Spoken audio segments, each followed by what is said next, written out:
भक्त वेदांत स्वामी श्री प्रभुपाद महाराज की जय। अनंत कोटि वैष्णव वृंद की जय। ग्रंथराज श्रीमद् भागवतम की जय। निताय गौर हरि ब्रह्मानंदे। ओम नमो भगवते वासुदेवाय। ओम नमो भगवते वासुदेवाय। ओम नमो भगवते वासुदेवाय। नारायणं नमस्कृत्यं नरं चैव नरोत्तमं देवीं सरस्वतीं व्यासं ततो जयमुदीरये। नष्टप्रायेषु भद्रेषु नित्यं भागवत सेवया भगवती रुद्रम श्लोके भक्तिर्भवति नैष्ठिके। श्रीमद् भागवतम क्रम के अनुसार पंचम स्कंद की 11वें अध्याय का पहला श्लोक। ब्राह्मणोवाच अकोविदः कोविदवाद वादान वदस्य अथः नातिविदाम वरिष्ठः न सूर्यो हे व्यहुवादमेनं तत्त्वमर्षेण सहामनन्ते। ब्रह्मणोवाच अकोविदः कोविदवादवादान् वदस्तथो न अतिविदां वरिष्ठः न सूर्यो हि व्यहुवादमेनं तत्त्वमर्षेण सहामनन्ति। ब्रह्मणोवाच, ब्राह्मण ने कहा, जड़ भरत महाराज ने कहा, अकोविदः, तुम अज्ञानी होते हुए भी कोविदवाद, ऊपर ऊपर की ज्ञान की बातें कर रहे हो। वादान, इसको लोग वाद विवाद कहते हैं। वदस्य तो, तुमने जो कहा, ना अति, बिल्कुल ठीक नहीं है। नहीं, ना अति नहीं, विदाम, ज्ञानवानों के बीच में, वरिष्ठ श्रेष्ठ, ना नहीं, सूर्यो ज्ञानवान व्यक्ति, ही निश्चय ही, व्यवहार में व्यवहार को नहीं देखते। तत्त्वमर्षेण, तत्व विचार करते हुए, सहामनन्ते, यही वास्तविक स्थिति है। अनुमान इस प्रकार है कि तुम अज्ञानी होते हुए भी ऊपर ऊपर की ज्ञान की बातें करते हुए अपने आप को विद्वान सोच रहे हो, लेकिन विद्वानों की सभा में तुमको कोई श्रेष्ठ नहीं मानेगा, क्योंकि ये जो जगत का व्यवहार है वो उन राग द्वेषहीन तत्वों का विचार जब किया जाए तो उस समय उनकी कोई स्थिति नहीं, व्यवहार की कोई स्थिति नहीं है। हम अज्ञानतिमिरन्धस्य ज्ञानाञ्जन शलाकया चक्षुरुन्मीलितं येन तस्मै श्रीगुरुवे नमः। श्रीचैतन्यमनोभीष्टं स्थापितं येन भूतले स्वयं रूप कदा मह्यं ददाति स्वपदान्तिकं।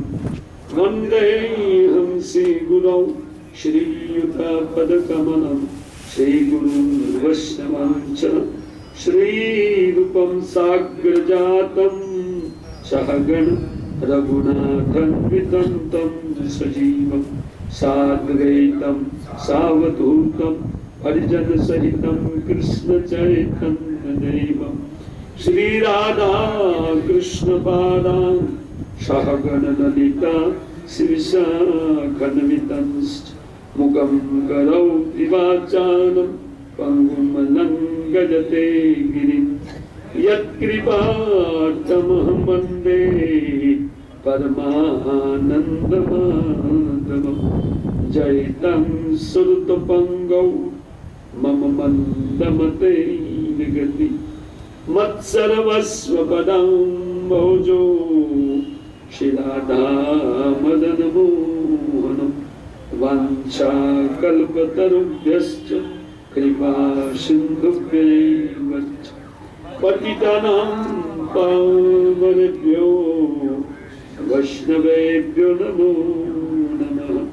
श्री कृष्ण चैतन्य प्रभु नित्यानंद श्री अद्वैत गदाधर शिवासादि गौर भक्तवृंद हरे कृष्ण कृष्ण कृष्ण हरे हरे हरे राम राम राम हरे हरे हरे कृष्ण।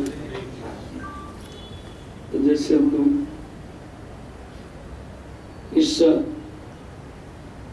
व्रत उपाख्यान में जो श्रीमद् भागवतम के पंचम स्कंद के 7वें अध्याय से जिनका प्रारंभ करके हम लोग पाठ करते आ रहे हैं, तो उसके अंतर्गत जो सौराष्ट्र के राजा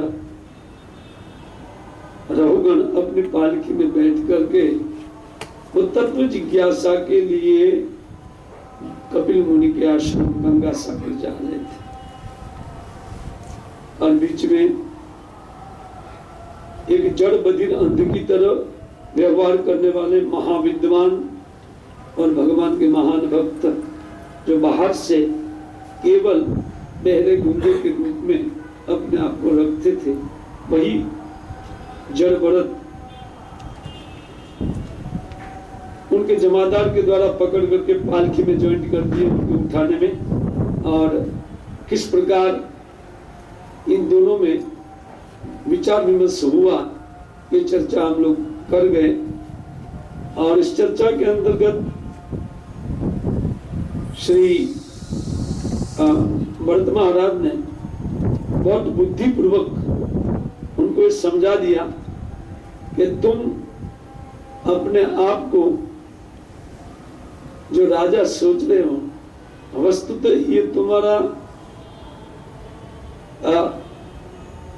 हम में से रहने वाला पदवी नहीं है, और तुम व्यवहार ऐसे करते हो जैसे तुम सदा राजा रहोगे, जैसे स्वामी सेवक भाव। उन्होंने कहा था कि देखिए आप ये सेवक स्वामी भाव को व्यर्थ मान रहे हैं, लेकिन मैं उनको सत्य मान रहा हूं। दूसरा बात, आप बोले मुझे पालकी उठाने का श्रम नहीं, मेरे शरीर को श्रम है, मुझे श्रम नहीं लगता। उन्होंने बहुत सुंदर उदाहरण दे करके बताया था कि देखो जिस प्रकार एक आग के ऊपर बटलोई तपेला बिठाया गया है और पतीला तप्त होने से अंदर का पानी खोलने लगता है, और पानी गर्म होने से उनमें रखा गया चावल उन पानी के संसर्ग से वो गर्म होकर के पक जाता है, उनका भीतरी भाग भी पक जाता है। तो इस प्रकार देह में इंद्रिया है और इंद्रियों के बीच में प्राण अटके हुए हैं, और उन प्राण में जीवात्मा का हृदय है और उसमें जीवात्मा है मन बुद्धि अहंकार के साथ। तो जैसे शरीर को थकान लगने से जीव को क्यों नहीं लगेगी? निश्चित लगेगी। इस बात का उत्तर देते हुए एक पहले श्लोक में उनका खंडन करते हैं। वो ये कहते हुए खंडन करते हैं कि और कोई तो सबसे पहले बोलते तुम अज्ञानी हो, और बड़ी बड़ी ज्ञान की आलोचना में तुम फेल हो गए, क्योंकि तुम ज्ञानी जैसी बात करते हो लेकिन ज्ञानी हो नहीं। इससे विद्वत सभा में तुम्हारी बात का कोई अर्थ नहीं है। विद्वानों की सभा, भले ही थोड़े अज्ञानी लोग की सभा बैठी है तो उनमें तुमको लोग पंडित बोलेंगे।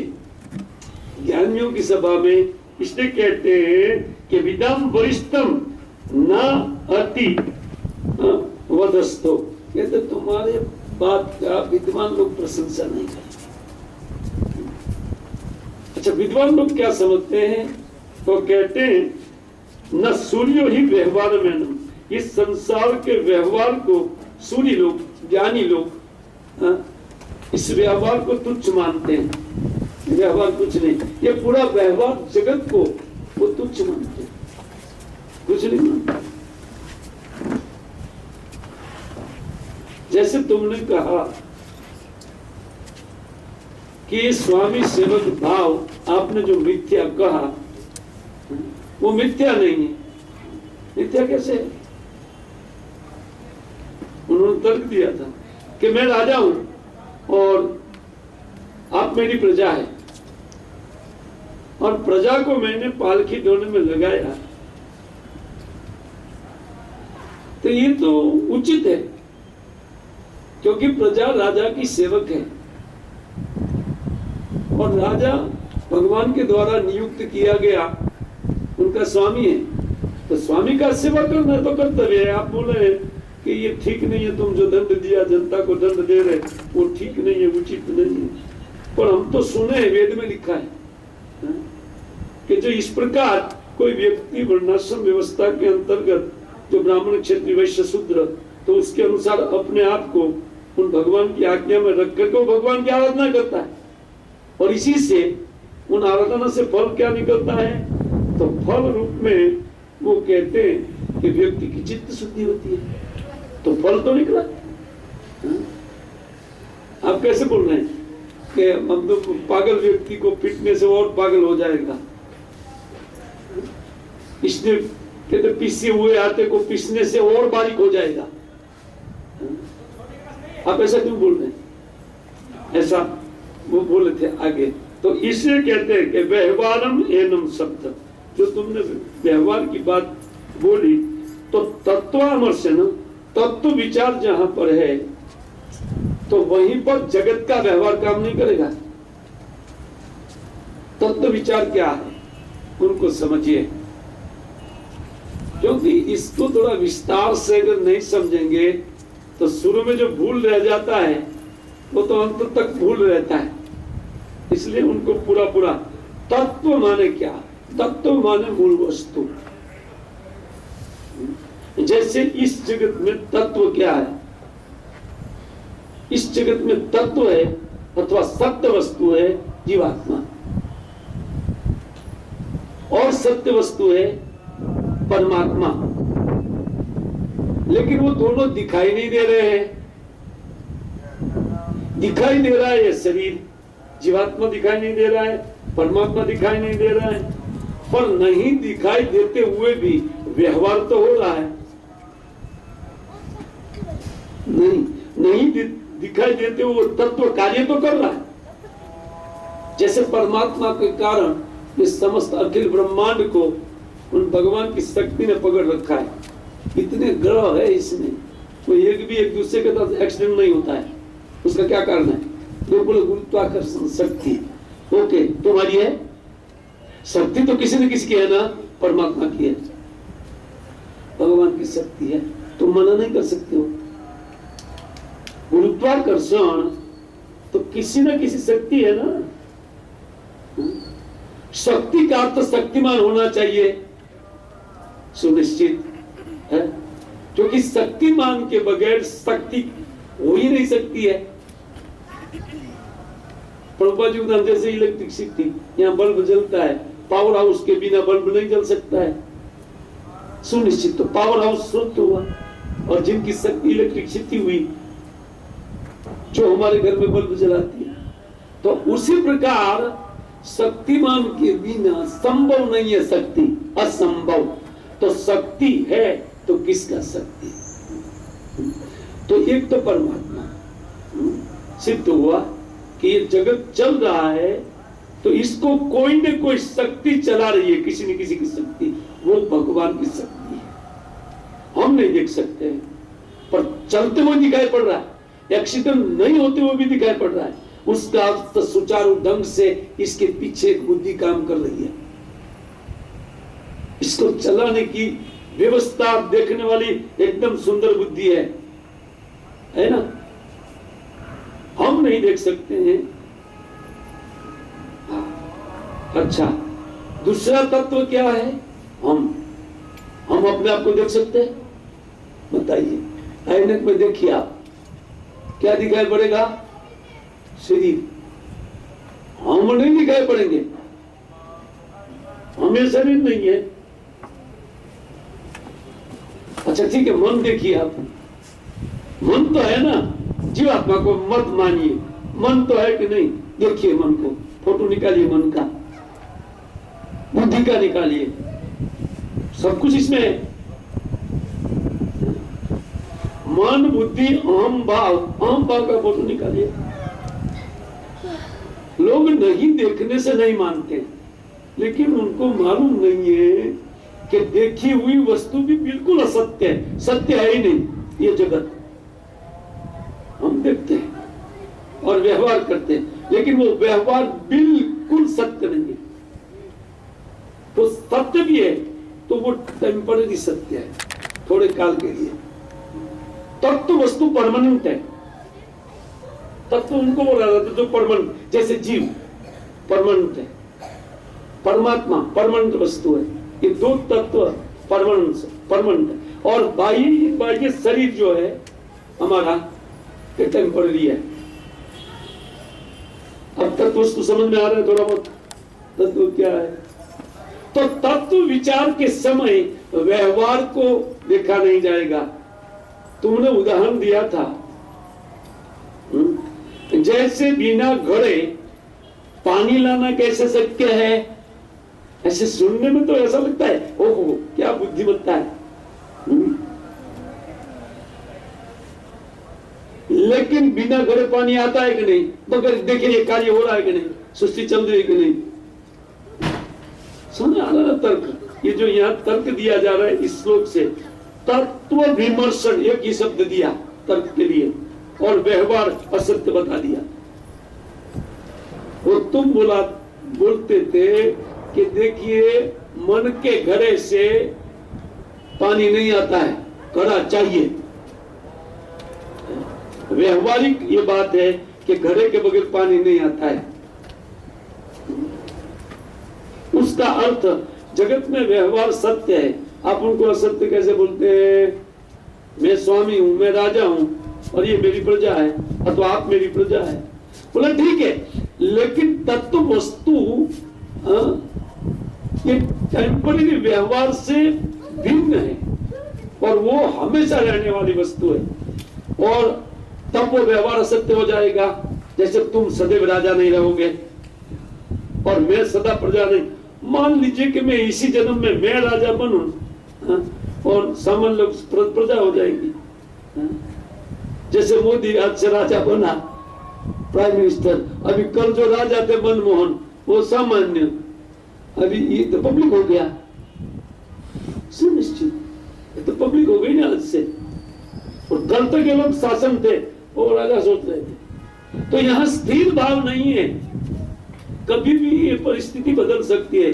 कल कोई राजा हो सकता है, आज तुम राजा हो, कल मैं तुमको ऑर्डर देकर पालकी होने वाला बना दूंगा। तो स्थिर नहीं है। तो स्थिर जो कोई बात नहीं है, ये जगत का व्यवहार है, असत्य है। थोड़े टाइम तक दिखाई पड़ता है, जैसे हमारा शरीर थोड़े टाइम तक दिखाई पड़ता है और बाद में वो गुजर जाता है। उनको बोलो गुजर गया, वो गया, गुजरने का बिता दिया, शरीर छूट गया। तो तत्व वस्तु जो है, शरीर छोड़ने वाली वस्तु, ये क्या है? उसको तत्व बोलते हैं। इसलिए जगत का जो व्यवहार है, तत्व विमर्शन के टाइम, तत्व विचार के समय, ये जगत के व्यवहार को बुद्धिमान लोग नहीं देखते हैं, वो तो नश्वर देखते हैं। इसलिए न तो तुम राजा हो और न तो मैं प्रजा हूं। ये चिरकाल सत्य वस्तु नहीं है, इसलिए व्यवहार झूठ है। जाओ। और राजा क्या बोलेगा? रघुवन वो तो अवाक होकर के सुन रहा था, बोले मेरे तर्क को काट दिया है? तो तुम कोरे तर्क कर रहे थे है? और हम तत्व के साथ तर्क दो प्रकार का है। एक तत्व को समझाने के लिए तर्क है, वो कोरा तर्क नहीं है, उसमें कुछ वस्तु है, वो समझा करके जीव को अनंत गुना लाभ करा सकते हैं कोई व्यक्ति, वो भी तर्क है।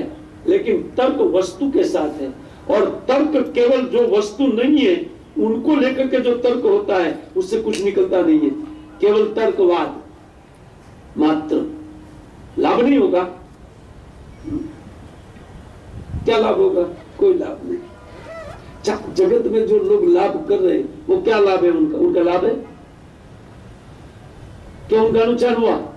हम लोग लाभ सोच रहे हैं, यही तो माया, इसी को माया बोलते हैं। हम लोग जिनको लाभ सोच रहे हैं, वस्तु तो हम बहुत बड़ा लॉस करते हैं, बहुत बड़ा नुकसान के साथ बहुत बड़ा दुख को प्राप्त करके उनको लाभ समझ रहे हैं। ये तो बुद्धि है, बुद्धि। धन को हम बहुत बड़ा लाभ समझते हैं, सभी लोग समझते हैं, लेकिन वो धन सबसे बड़ा दुख है, सबसे बड़ा दुख। जितना ज्यादा कमाएगा उतना ज्यादा दुख मिलेगा। धन केवल दुख देने के लिए, सुख नहीं। हाँ, व्यवहार के लिए शरीर चलाने उतना जरूरी है बस, लेकिन 10-50 पीढ़ी के लिए जरूरी नहीं है। वो पीढ़ियां अपना नसीब लेकर के आएगी, जो कोई भी है। हमारा ममता के कारण, आसक्ति के कारण हमारा जीवन का लॉस हो रहा है। इतना मनुष्य शरीर में वो जो सुंदर ब्रेन मिला है, जिनके उपयोग से हम लोग तत्व वस्तु को समझ सकते हैं, वो व्यवहार में बीता। अब क्लीन हो गया, लगभग प्राय क्लीन हो गया कि हम लोग व्यवहार के कारण अपना सबसे बड़ा नुकसान क्या करते हैं? मनुष्य शरीर में जो आयुष्य मिला है वो कभी भी लौटाया नहीं जा सकता है, कितना भी धन दे करके। और वो मूल्य है उनका। मनुष्य शरीर में जीव को जब जीने का समय दिया गया, अत्यंत मूल्यवान है, क्योंकि विशेष बुद्धि है मनुष्य के पास, इसके ऊपर विचार करने की बुद्धि। और ये अमूल्य आयुष्य, इसलिए कहते हैं कि ये मूल्यवान मनुष्य जीवन है। तो मूल्य है आयुष्य का,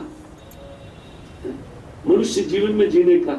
बाकी जीते हैं, कुत्ते बिल्ली सब जीते हैं, उनके जीने में और मनुष्य के जीने में केवल बुद्धि है। बाकी दोनों जीते, वो भी आहार निद्रा भय मैथुन, हम भी आहार निद्रा भय मैथुन शय में समानम एतत् पशुभिर नराणा नाम श्लोक है, शास्त्र का श्लोक है। ये तो समान है। अगर इसी व्यवहार में मनुष्य योनि का अमूल्य समय बीत गया तो लॉस किया कि नहीं? अच्छा, सामने कमाया दुख, और सामने कुछ सुख कमाया होता तब तो मानते थे, लेकिन दुख कमाया। अब बोले दुख कैसे? जितना ज्यादा तो छोड़ना तो पड़ेगा, क्योंकि संसार में कोई चीज नहीं है जो जीव के साथ जाएगी।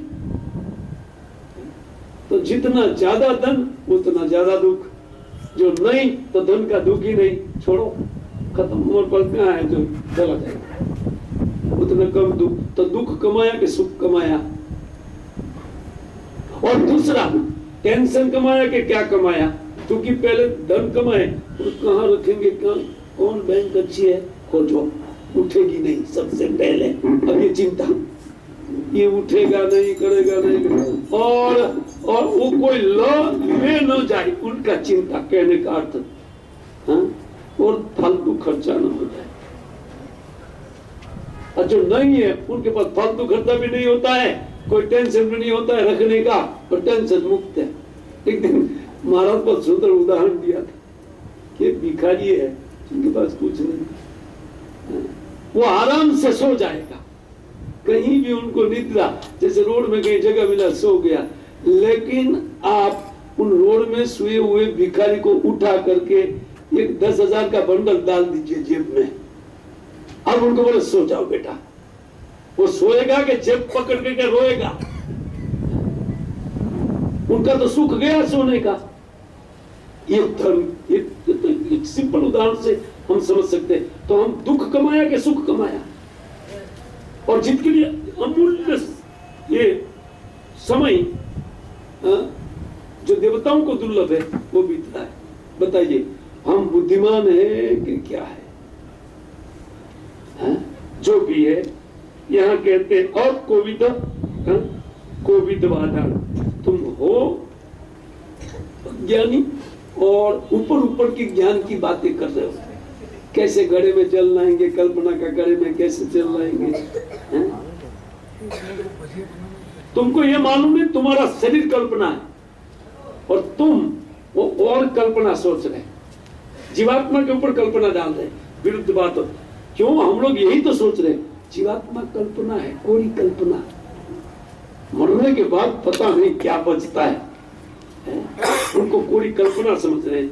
सत्य वस्तु को और असत्य वस्तु शरीर को परमानेंट सोच करके हम व्यवहार करते हैं। बोलिए व्यवहार कितना झूठ है?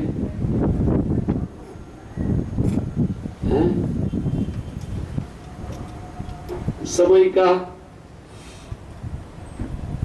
दुरुपयोग, ये अच्छा समय हाथ में है, उनका दुरुपयोग इसी में होता है। इसलिए जगत के व्यवहार को लोग माया समझ करके बुद्धिमान व्यक्ति तत्व की चर्चा में लगे रहते हैं। तो तत्व विमर्शन के समय कहते हैं सहा मनंती, उनको ये व्यवहार मार्ग तुच्छ समझते तत्व के आगे। परमानेंट वस्तु के लिए कार्य करना चाहिए कि टेम्पररी वस्तु के लिए? शरीर टेम्पररी है और परमानेंट हम है। दो में से किसके लिए कार्य करना चाहिए? नित्य रहने वाली वस्तु के लिए कार्य करना चाहिए कि अनित्य शरीर के लिए? और देखिए हमारा व्यवहार देखिए, इसलिए व्यवहार को असत्य बता रहे। अच्छा दूसरा बात उन्होंने कहा था कि देखो जैसे शरीर में प्राण है, शरीर में इंद्रिया है, उसमें जीव है, तो शरीर दुखी होने से बोले ये भी झूठ है। तत्व विमर्शन जहां आता है, जैसे मान लीजिए कि तुम अपना अनुभव, अपना आरोप मेरे पर लगा रहे हो, वो तो ठीक नहीं है, क्योंकि तुम्हारा बुद्धि ये भौतिक शरीर को सब कुछ समझ है, इसलिए राजा के व्यवहार को तुम सत्य मान रहे हो। और उसी प्रकार तुम जो थकान तुमको लगती है उनको तुम सत्य समझ रहे हो। उसी प्रकार जैसे राजत्व को परमानेंट मान करके तुम विचार कर रहे हो, और इसी प्रकार इन शरीर के थकान को तुम समझ रहे हैं कि मुझे लगती है तो आपको भी लगी होगी, लेकिन तुम बद्ध जीव हो और मैं मुक्त जीव हूं। चक्रवर्ती ठाकुर ये अपने फिलोसॉफी में बता रहे, अपनी टीका में बता रहे, श्लोक की टीका। यद्यपि मैं पाठ टू दी पॉइंट लेना चाहता था, लेकिन इस शक्य नहीं, ये प्रवचन एक श्लोक ऊपर अटक जाएगा, केवल एक श्लोक। पर सारांश बता रहा हूं उन प्रवचन का। उन्होंने जो टीका दिया, 5 लाइन का टीका दिया इस श्लोक के ऊपर, उनका सारांश ये है, सारा भाग यही है इसमें कि हम लोग जो व्यवहार कर रहे हैं वो मायाबद्ध होकर के, और माया मुक्त का जीव का व्यवहार भिन्न होता है। तो मायाबद्ध जीव का सुख दुख का अनुभव हम लोग मुक्त जीव के ऊपर नहीं डाल सकते हैं। बोले तुम बद्ध जीव हो, तुम्हारे लिए ये थाली पाक न्याय ठीक है कि बटलोई गर्म होने से पानी गर्म होगा, उनमें चावल रखे तो चावल गर्म होकर के पक जाता, तुम्हारे लिए पकान है। लेकिन मैं अपने आप को देह समझता ही नहीं। ये लोग अपने आप को देह नहीं मानते, आत्मज्ञानी लोग अपने आप को आत्मा मानते हैं, क्योंकि उनका ये भेद बुद्धि जो हो रहा है वो उनके पास नहीं रहता है। माया उनके ऊपर अपना चमत्कार नहीं दे सकती है। ये हम लोग चमत्कृत है पदार्थ में बुद्धि होने के कारण। ओ हो इतना क्या वो हम लोग कर रहे हैं। वो लोग जरा सा भी तस से मस उनका बुद्धि नहीं होता है, तत्व में स्थित रहता है। तत्व माने जीवात्मा के रूप में मैं नित्य हूं, उनकी परमानेंट बुद्धि स्थिर रहती है, थोड़ी सी भी नहीं हिलती। मृत्यु भी सामने आ गई, देखा आपने भरत महाराज